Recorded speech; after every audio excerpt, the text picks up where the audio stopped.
So I want to talk about making an ultra advanced of everything window for and lighting system for disabled people and more.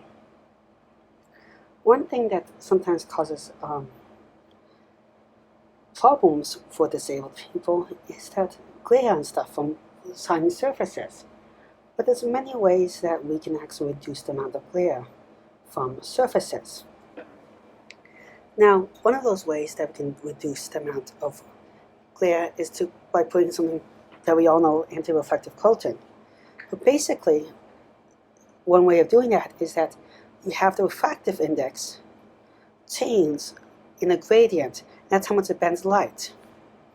Now, if it changes slowly over a gradient, it slowly bends the light, and when it comes out, it doesn't distort it that much, and it can exit. But when light suddenly slows down, it bends and comes at itself and bounces off. To make this analogy, imagine that you're walking. And then you're walking and hit something at an angle.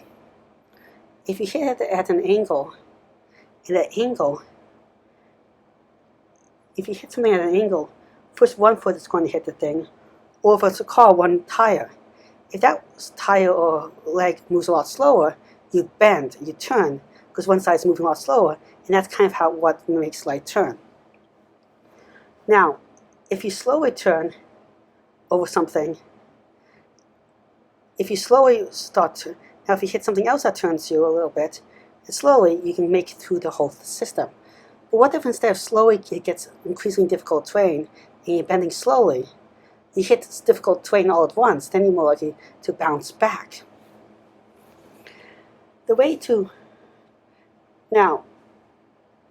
Another way they can make anti-reflective coatings is by making it so that, and anti-glare coatings, to make it so that if light comes at certain angles, we absorb it, and other light at different angles we let pass. Because glare only happens at certain angles for most part, where light hits a surface and bounces back. Now, both of these things can actually help solar cells, which might sound a little strange, but if you have this redirection of this extra light that is not good for you into a solar cell, the solar cell can absorb it. In fact, the solar cell itself can act as a refractive medium to reduce glare or reflection. And that's a very effective way, because now you're not only getting rid of the light, you're also absorbing it to some extent. Solar cells within windows is a concept that has been discussed before highly. And the idea is that if you have a lot of glass panels and solar cells with windows, even though they're less efficient because you have to let a lot of light in, they still produce some electricity and they can cover so much area and be very close to buildings so you don't have all the transmission and cable lines and stuff. Now, with this anti-glare, you can get rid of some of the light that bothers disabled people more and use the power the actual house. So you kind of get this win-win situation.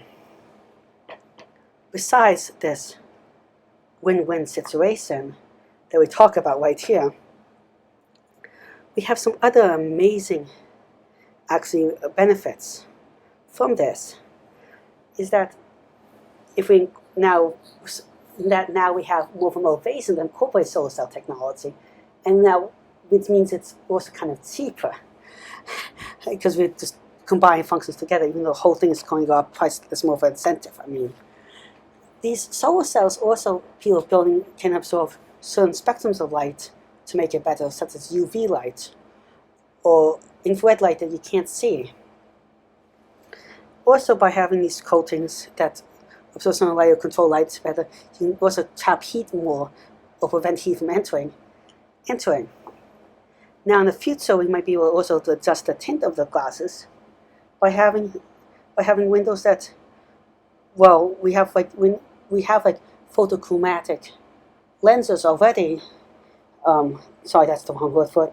But we have lenses that change color when exposed to UV light, that are somewhat sunglasses. But if you can adjust this coating with electrical current by making it squeeze inner or squeeze, you can squeeze the coating. And when something's squeezed, it's refractive index usually increases and changes in different ways.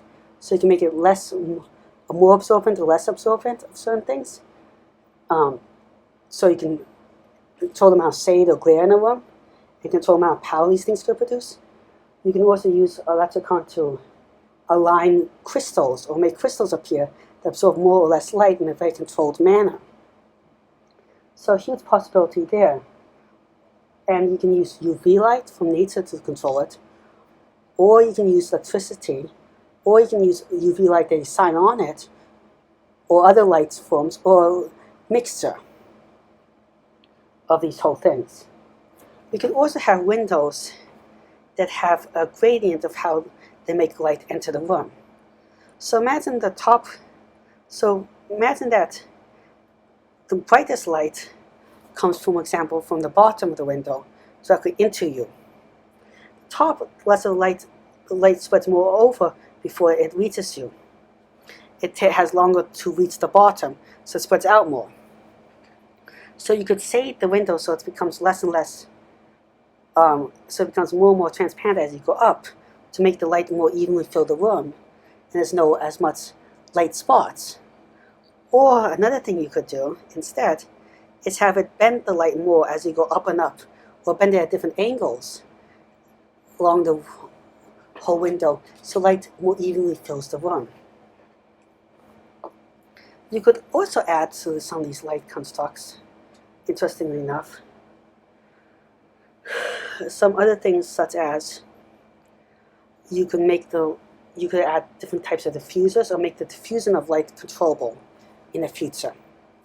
Maybe on some of these windows, maybe you could have smart displays and use them as actually displays to make a more immersive classroom. Therefore, walls become less important, and you can have more just glass buildings. Or you could place walls inside the buildings with windows that are advanced, and have them be answering more displays and interactive, especially if they can turn completely black, or they become more transparent and let light and people interact between walls. For the future, of course, and in all sorts of weird environments. Well, thank you very much for listening. Please like and subscribe, it really helps the channel out. I'm trying to reach 1,000 subscribers in a year and 4,000 watch hours, which is really hard, really help I think can do it. Also, if any ideas for future videos, comments, or suggestions, please leave in the comments section below. Again, thank you very much. Goodbye.